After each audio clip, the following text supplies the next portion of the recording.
Freud and Jung, the fractured alliance that shaped the unconscious.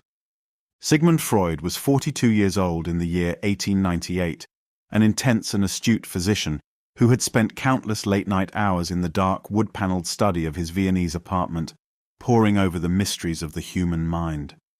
He was a man not easily deterred, and his eyes, hidden behind small, round spectacles, often shone with a restless, probing light that revealed his relentless curiosity.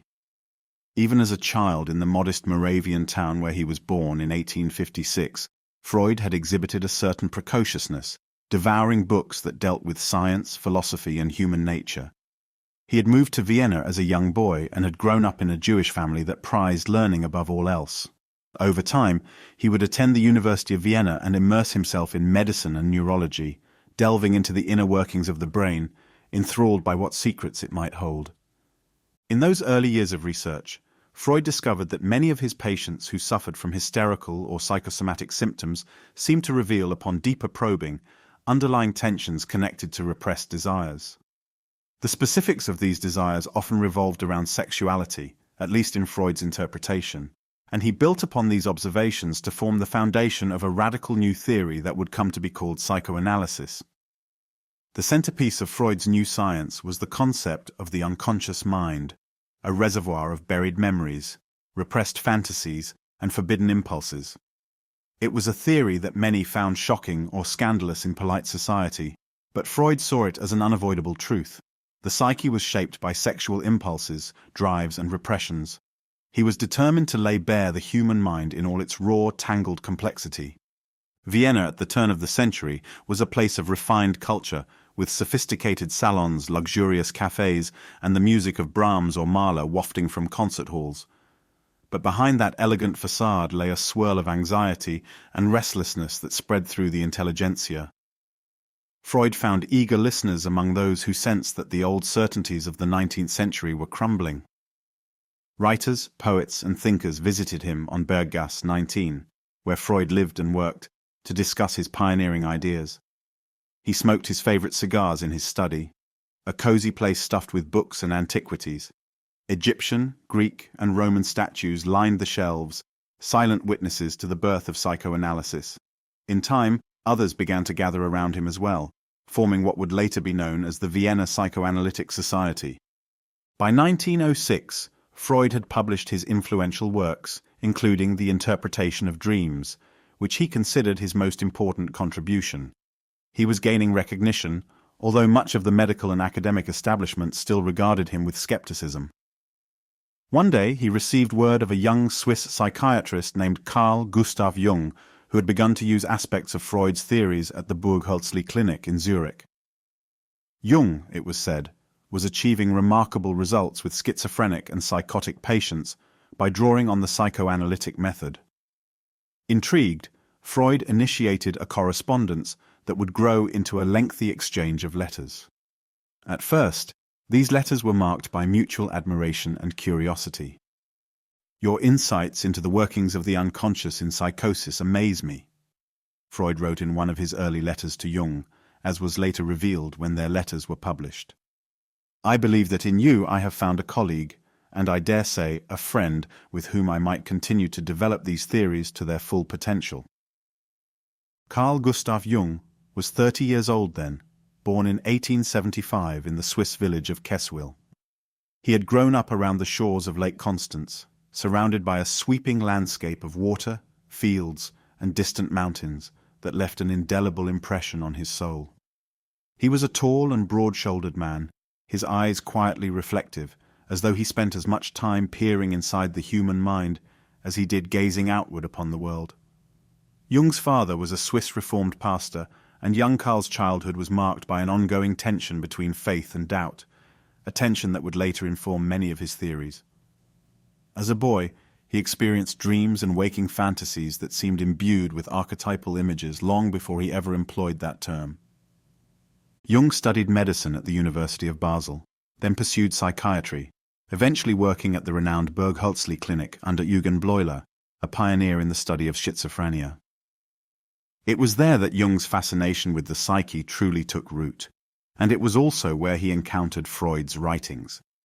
At first, Jung approached Freud's ideas with cautious enthusiasm, especially Freud's concept of the unconscious being shaped by repression and conflict, something Jung himself recognized in the labyrinthine minds of his patients, many of whom struggled with delusions and hallucinations that seemed to reflect hidden or metaphorical meanings. Upon receiving Freud's letter, Jung felt a surge of excitement. Here was a man nearly 20 years his senior, one of the boldest explorers of the unconscious, expressing admiration for his clinical work. Jung replied at once, "Your discoveries concerning the structure of dreams have resonated deeply with me. I have seen in my own patients the symbolical transformations that you describe, particularly in the domain of infantile sexuality and the repressive tendencies you so convincingly argue for. I cannot help but sense that we stand at the threshold of a new era in psychiatry, and I am delighted that our paths have crossed." Freud was enthralled. He felt that Jung might become the torchbearer for psychoanalysis in the German-speaking world and beyond. More pragmatically, Jung was a Christian with no Jewish heritage, which Freud saw as a strategic asset. Freud was painfully aware that his own Jewish background and the largely Jewish makeup of the early psychoanalytic circle in Vienna might make it difficult for his ideas to gain broader acceptance in the anti-Semitic climate of the time. In Jung, Freud saw a man who could be both a powerful ally and a potential future leader of the movement. In 1907, the two men finally met in person in Vienna. Jung arrived at Berggasse 19, climbing the narrow steps to Freud's apartment, heart pounding with anticipation. He carried with him a sense of humility, balanced by an unspoken conviction that he too had significant insights to contribute to psychoanalysis. Freud, standing in the doorway, extended a warm greeting, his piercing eyes taking in the tall Swiss psychiatrist. The two men retired to Freud's study where, according to Jung's later recollection, they talked for 13 hours straight. During that marathon conversation, Freud outlined in great detail his theory of the unconscious, emphasizing the role of sexual libido as the main driving force behind neuroses. Jung listened, interjecting questions regarding patients he had seen who seemed to have delusions revolving around religious figures or primordial symbols. Freud nodded thoughtfully, acknowledging that such images could be symbols of deeper infantile conflicts. Still, he did not venture to explore any broader mystical or mythological dimensions. At one point, Jung leaned forward in his chair and said, "Herr Professor, I have had patients who dream of serpents and of cosmic eggs, images that do not clearly originate in their personal experiences, at least not as we might see it. I wonder if there could be an inherited psychological substrate, something beyond personal memory." Freud's eyebrows rose. "That is an interesting speculation, but we must be careful not to stray into mystical territory. The more we drift from the bedrock of sexual conflict, the less we adhere to the rigorous science we are trying to establish." For Jung, this gentle rebuke only momentarily curbed his curiosity. He recognized Freud's caution. After all, he himself had felt the glare of disapproval from older colleagues whenever he mentioned the more mysterious elements he encountered in patients' psyches. Still, in that moment, he willingly ceded the point, eager not to alienate the man who had become both a mentor and something of a father figure. By the end of that day, they were intellectually enthralled with one another. Freud believed he had discovered a suitable heir to psychoanalysis, a man whose intelligence, determination, and Swiss respectability could help overcome social barriers. Jung, for his part, felt immense excitement and admiration. At the same time, a seed of difference had been planted, one that would, in time, sprout and eventually grow into a chasm between them. As the years wore on, the correspondence between Freud and Jung intensified. Their letters grew increasingly affectionate. Freud once wrote, "You are truly the Joshua to my Moses, carrying forward the cause that will deliver modern humanity from the ignorance of the unconscious." Jung responded with equal warmth, praising Freud's genius and insisting that it was Freud's courage that had torn aside the veil that hid mankind's darkest impulses. In 1909, they traveled together to the United States, invited by G. Stanley Hall to deliver a series of lectures at Clark University in Worcester, Massachusetts. Freud, Jung, and the Hungarian psychoanalyst Sándor Ferenczi embarked on a steamship crossing the Atlantic. One night on the ship, Freud and Jung were discussing dreams. Freud encouraged Jung to share one of his own. When Jung did, Freud calmly analyzed it, attributing almost every symbol to repressed sexual desires. Jung felt disappointed, because he believed the dream carried a more profound universal meaning that could not be reduced solely to personal sexual conflict. Yet he held his tongue, sensing that this was not the moment to challenge Freud directly. When they arrived in America, Freud delivered his famous lectures on the origins of psychoanalysis, explaining his focus on infantile sexuality and the Oedipus complex, concepts that shocked many in the audience, yet also fascinated them. Jung's lectures expanded on associations and word tests, which he had used to identify complex indicators in his patients, bridging them with Freud's ideas about unconscious conflict. The two men were treated with a mixture of awe and suspicion. American psychologists found their theories radical and at times scandalous, but also enthralling. During that trip, Freud confided to Jung a dream he had, seeking Jung's interpretation. But then, at the moment Jung began to probe deeper, Freud abruptly refused to share certain key elements of the dream. Legend has it that Freud admitted he couldn't risk losing his authority if certain contents of his unconscious were exposed. Jung felt a twinge of disillusionment. After all, wasn't Freud the champion of self-analysis? Wasn't Freud the one calling for fearless probing of the psyche, no matter how unsettling? And yet here he was, frightened to reveal certain details. Jung later recounted that moment as the first time he saw Freud's vulnerability. The older man, so austere and confident in his theories, was in fact quite guarded about his personal life. Returning to Europe, they continued to collaborate, but tensions were mounting beneath the surface. Jung began to develop his notion of libido, not solely as sexual energy, but as a more generalized psychic energy that could manifest in various ways: creative impulse, spirituality, yearning for meaning, and so forth. He noticed that in certain psychotic patients, or even in certain normal individuals, the mind produced symbols not easily traced back to personal childhood experiences. These symbols seemed to echo mythological motifs he encountered in his readings of folklore, alchemy, and comparative religion. He started to speak of a collective unconscious, a reservoir of inherited psychic structures he called archetypes, which could appear in dreams and visions. Freud, upon hearing these ideas, grew anxious. To him, it sounded as if Jung was drifting away from the primacy of sexual conflicts and the personal unconscious. Freud suspected that Jung's fascination with mysticism and mythology was a regression into superstition. In letters to their mutual colleagues, Freud confided that Jung's new direction could undermine the scientific credibility of psychoanalysis. Their exchanges, which had once been filled with warmth and mutual praise, began to acquire a subtle edge. In one letter, Jung delicately challenged Freud's unwavering commitment to the sexual theory, suggesting that symbolism in dreams might point to broader existential or religious themes. Freud replied with an admonition, warning Jung not to deviate from the carefully constructed edifice of psychoanalysis. "We stand on precarious ground. If we introduce matters of religion or mysticism into the equation, we give our detractors the very ammunition they need to dismiss us altogether." In a gathering of the psychoanalytic circle in Vienna, Jung presented a case history that seemed to incorporate mythic themes. He described a patient who dreamt of a massive tree with roots stretching into the underworld, where serpents moved in luminous patterns, and overhead soared an eagle carrying a blazing sun. Jung posited that this dream contained universal symbols reflecting a transformative process within the individual's psyche, a rebirth that was not strictly sexual in origin. Freud listened politely but scowled. In private, he cautioned Jung that such interpretations risked diluting the fundamental principles of psychoanalysis. Another fracture line emerged around 1910 when Freud encouraged the formation of the International Psychoanalytical Association, IPA, and insisted that Jung become its first president. Some viewed this move as Freud's attempt to place Jung on a pedestal, thereby demonstrating that psychoanalysis was not merely a Jewish science. Yet Jung initially accepted the post with enthusiasm. He even traveled widely, lecturing on psychoanalysis, trying to reconcile Freud's emphasis on sexuality with his own emerging interest in symbolic and archetypal motifs. But colleagues began to notice the strain between them.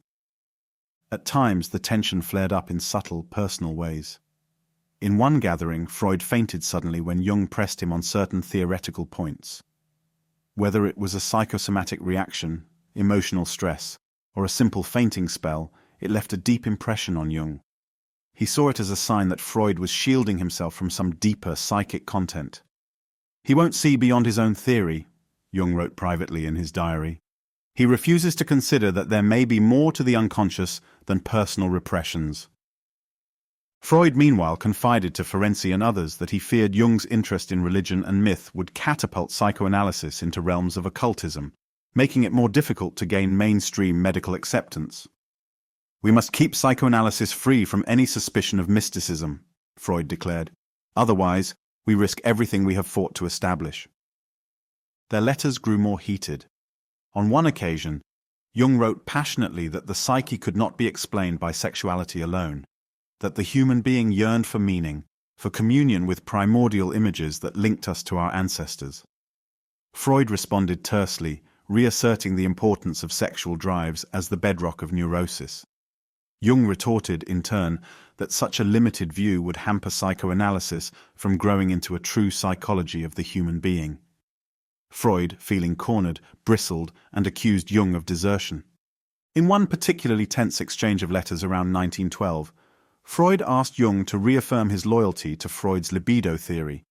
He insisted that if Jung could not publicly agree that sexuality was the central engine of the psyche, then Jung would be jeopardizing his role as the figurehead of psychoanalysis.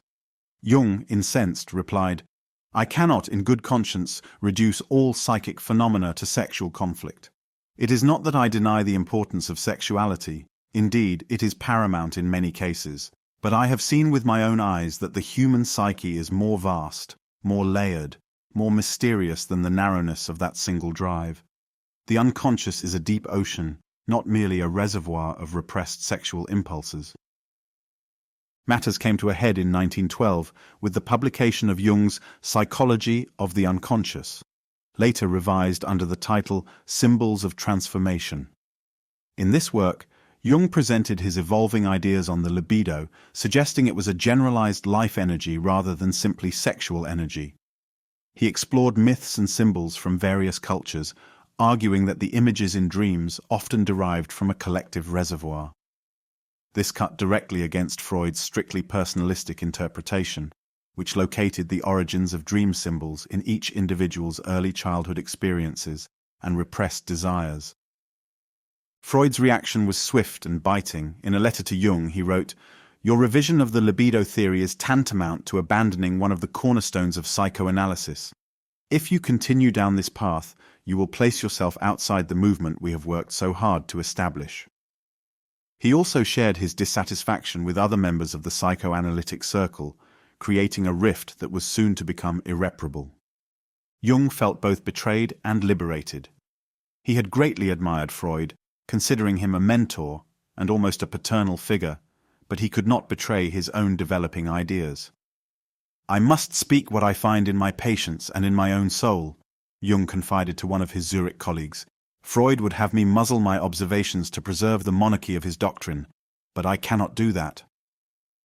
The final break occurred in 1913, following heated exchanges in the psychoanalytic congresses and personal letters. Freud, feeling that Jung was undermining the unity and scientific respectability of psychoanalysis, severed ties. Jung resigned as president of the International Psychoanalytical Association. In the months that followed, the once affectionate mentors turned cold. Letters stopped.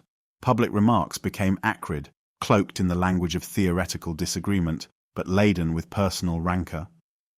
In a private conversation with Ernest Jones, Freud is said to have remarked, "We have lost our crown prince." Meanwhile, Jung in Zurich lamented the loss of a father figure in private, though in public he pressed forward. He founded his own school of thought, which would later be called analytical psychology. He taught that there was indeed a personal unconscious, as Freud said, but also a collective unconscious with archetypes, universal forms that shape dreams, myths, and religious experiences across cultures.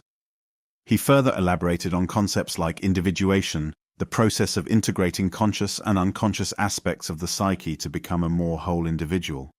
Freud, for his part, consolidated the psychoanalytic movement around Vienna, gathering loyal followers such as Ferenczi, Abraham, and Jones. He increasingly stressed the centrality of the Oedipus complex, the role of infantile sexuality, and the importance of transference in the therapeutic relationship. Where Jung saw the psyche as a vast tapestry connected to ancestral and spiritual dimensions, Freud's system remained firmly anchored in biological drives, personal development, and the shaping effect of repressed wishes. In the following years, their mutual resentment grew. In psychoanalytic circles, Jung was often dismissed as a mystic or a spiritualist. Freud and his followers felt that Jung's emphasis on the collective unconscious and archetypes was unscientific. In Zurich, Jung dove deep into his own inner experiences, particularly during a period of personal turmoil around 1913 to 1917, documented in what became known as the Red Book. He later emerged with a richer, more introspective view of the psyche, while Freud in Vienna continued to refine his own theories, eventually articulating the structural model of the ID, ego, and superego. In the midst of the swirling tensions of World War I, their personal hostility somewhat cooled by the sheer force of global events, but they never reconciled. They moved along parallel but divergent paths, each building a circle of students and admirers. Freud's star continued to rise, especially in the United States, where psychoanalysis took root in elite cultural circles, while Jung found a different audience: artists, poets, theologians, and later many psychotherapists who sought a more expansive and symbolic approach to the psyche. Yet even in their estrangement, one could sense the echoes of their earlier closeness. Jung once remarked privately to a friend, "It was Freud who first recognized the dynamic importance of sexuality in the human psyche, and that debt will remain no matter our disagreements." Freud, in turn, occasionally acknowledged that Jung was a man of great intellect, though he maintained that Jung had gone astray, lured by unscientific mysticism. Their relationship stands as one of the most dramatic and poignant in the history of ideas.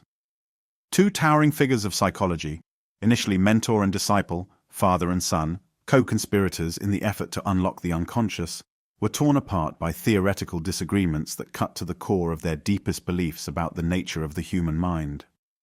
But to truly appreciate the emotional heart of that conflict, one must turn to the smaller moments and conversations that dotted their history. One afternoon, after a heated meeting in which Jung had presented his ideas on mythological symbols, the two men walked together in a Vienna park. Freud was silent for a long time.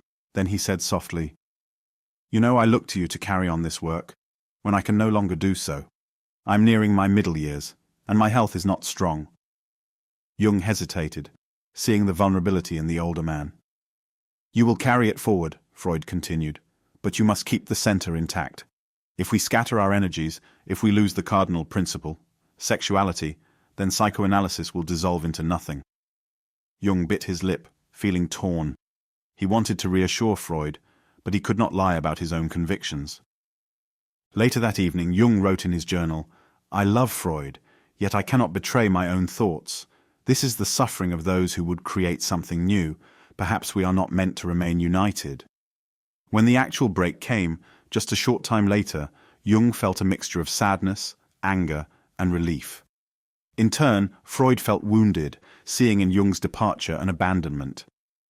He confided to his daughter Anna Freud that his disappointment in Jung was profound, and he compared it to the heartbreak of a friendship betrayed. Their acrimonious split was not just about theories, it was about two strong-willed men who, in each other, had seen a reflection of their own hopes for the future of psychology. Freud hoped Jung would keep the movement strictly tied to the fundamentals he had laid down. Jung hoped Freud would be open to expanding the scope of psychoanalysis into realms of spirituality and myth, granting the human psyche a broader cosmic resonance. Both men felt the other had failed to uphold his end of an unspoken bargain. In the aftermath, Freud's followers in Vienna sometimes ridiculed Jung, and Jung's followers in Zurich and elsewhere questioned the narrow dogma of the Freudians. Gradually, each tradition developed its own institutions, training programs, and key texts. Freud remained in Vienna until the rise of the Nazis forced him to flee to London in 1938, where he died in 1939. Jung continued to live in Switzerland, writing and teaching, developing key concepts like extraversion and introversion, the shadow, the anima and animus, and the process of individuation. Over time, both men's ideas would influence countless others, from existential psychology to transpersonal psychology, from art therapy to modern counseling techniques. Though they never reconciled, the echoes of their dialogue persisted. Much later, in an interview late in his life, Jung was asked about Freud. He said, "Freud was my friend, and he was the first man of real authority I encountered in my life. He showed me that the psyche is indeed governed by deep, unconscious processes. I parted ways with him because I could not reduce all of those processes to sexuality. But I learned much from him, and I remain grateful for those lessons." There is no record that Freud offered a similar concession in public, though private letters from his latter years sometimes show a nostalgia for the time when Jung had been his promising disciple, his companion on that 1909 journey to America, and the man he once believed would lead psychoanalysis into the future. "The real tragedy," Freud wrote in a letter to Ferenczi, "is that we could have accomplished so much more together. But sometimes an idea will not be contained in a single mind or single system, no matter how we may try." And so, their relationship, which began in warmth, mutual admiration, and an almost familial closeness, ended in a bitter rupture that left both men forging ahead down separate, diverging paths. Yet even in that divergence, the seeds they planted together gave rise to two great branches of depth psychology, each flowering in its own right, each providing vital insights into the mysteries of the human psyche. They might have parted in acrimony, but their legacies remain intertwined, forever shaping the course of modern psychological thought. Shortly after the break, one of Freud's inner circle members visited Zurich and caught a glimpse of Jung in his office at the Kusnacht house. Jung was leaning over notes from his patients, carefully analyzing the dream journals they had provided.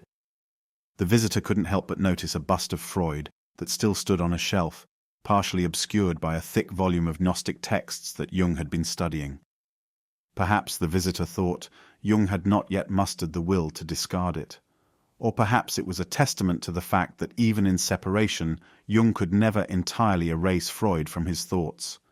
Meanwhile, in Vienna, if one looked around Freud's consulting room, one might see a certain gap in the row of photographs and personal mementos. Once, there had been a photograph of Jung there, taken during the heady early days of their friendship, but it was no longer visible. Some said Freud had placed it in a drawer, while others speculated he might have destroyed it in a moment of anger. The truth remains unknown, as is often the case with deeply personal gestures left unrecorded. What is certain is that Freud no longer spoke Jung's name with warmth. Whenever the subject came up, he would briskly move on or offer only a curt assessment that the dear Swiss has wandered into mysticism. Yet behind these outward signs of rejection and estrangement lay the emotional resonance of a genuine bond gone sour. The father and the son of psychoanalysis had fallen out irrevocably, and neither would find a way back to the other's intellectual or emotional embrace. The psychoanalytic world took sides, and new lines of demarcation were drawn, with the Freudian camp on one side, the Jungian on the other. Students of the mind for generations to come would read their works, compare their theories, and sometimes dream of a world in which Freud's focus on drives and Jung's focus on archetypes could be synthesized without the rancor that had driven them apart.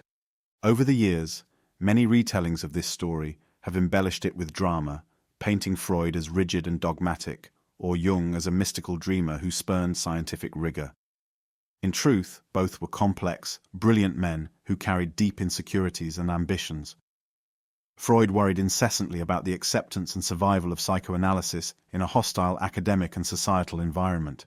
Jung felt compelled to venture into territory that Freud found dangerous or unsubstantiated, believing that without exploring the universal mythic dimensions of the psyche, one would forever remain confined to half-truths. And so the final note of their story is both tragic and triumphant. Tragic in that two extraordinary minds, united for a brief, shining period, ultimately found themselves at odds in a way that was not simply intellectual but painfully personal. Triumphant in that their schism produced, through the cross-pollination of ideas and subsequent divergence, a richer landscape in modern psychology. One might imagine an alternative history in which they never parted ways, but such a scenario seems nearly impossible, given the strong convictions and differing temperaments that defined them.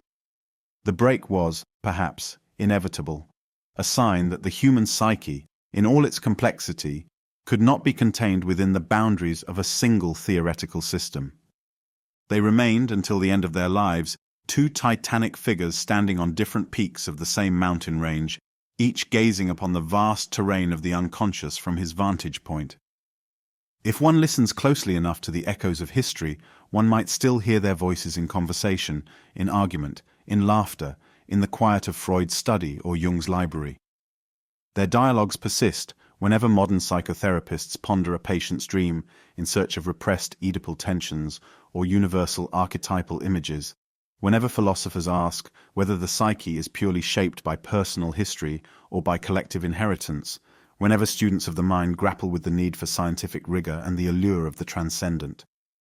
Sometimes we must lose what we cherish in order to find what we are meant to discover, Jung would later muse, speaking in a different context but recalling, in some oblique way, his relationship with Freud.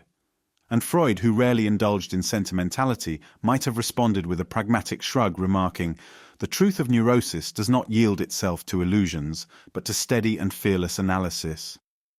Neither man would have budged from his stance, yet each man carried the other's imprint, consciously or unconsciously, in every word he wrote afterward. Even today, more than a century after their rupture, the shadows of Freud and Jung hover in every therapy room, every psychological text, every dream or introspective reverie. Their friendship turned to enmity may be one of the great cautionary tales of intellectual history, that passion and creativity can unite as well as divide, and that the pursuit of truth can sometimes drive a wedge between people who had once set out on the same path. Yet ironically, their break was also the catalyst for the fullness of their respective visions. Freud would stand as the uncompromising investigator of the sexual underpinnings of the psyche, unwavering in his commitment to root out repression. Jung would rise as the champion of the symbolic life, the man who saw the human soul as a mirror of the cosmos, full of gods and monsters that outstripped any one individual's biography. Perhaps they were both right, and perhaps they were both wrong. Such is the nature of pioneering thought. Their once intimate relationship, rich in hopes and fraught with tension, gave birth to two streams of depth psychology that continue to inform, inspire, and provoke debate. We who inherit their theories are reminded that the human mind is vast and that no single framework can fully capture its mysteries. The story of Freud and Jung is, in the end, the story of how two brave explorers found the same cave entrance, only to plunge into different corridors of the labyrinth, each convinced his path was the truer route to the center. They never met again at that center, but we, following their footprints, can explore both passages and glean deeper understanding from the echoes of their voices along the way. In this vast tapestry, we see Freud's unwavering insistence on the infantile origins of neurosis, his exploration of the Oedipus complex, his emphasis on dream interpretation as a means to uncover repressed desires. We see Jung's championing of the hero's journey motif, the sacred symbolism of mandalas, the transformative potential of dreams that speak not only to personal conflict, but to a collective heritage. In every dream, a patient recounts on a therapist's couch, these two perspectives linger. Is the dreamer wrestling with repressed sexual tensions or encountering an archetypal image that transcends the personal story? That is the conversation Freud and Jung began, one that continues to this day. If we were to conjure a final image of them, it might be Freud alone in his London study, ailing from cancer of the jaw, still surrounded by his antiquities, writing with determination, every bit the warrior of rational thought until the end. And Jung in his Bollingen Tower by Lake Zurich, reflecting on alchemy and the structure of the psyche, carving symbols into the stone walls, expanding his map of consciousness. Two luminaries, each following a different star, each never fully understanding why the other star had to shine so far from his own. Yet the brilliance of their discoveries endures. Their legacies intertwine in the minds of millions who have sought therapy, studied psychology, read their works, or found solace in the notion that the human mind, for all its hidden drives and mythic depths, can be studied understood, and even embraced. And perhaps that is the truest tribute to the bond they once shared. That through their partnership and subsequent estrangement, through warmth and acrimony, they illuminated the human psyche more fully than either could have done alone. And so, though they parted in bitterness, they remain forever linked in the annals of psychology, their names spoken together as a kind of cosmic pair, a dual star system bound by gravity and yet defined by distance, each shining its light upon the infinite realm of the unconscious in which we, their inheritors, still wander in search of ourselves.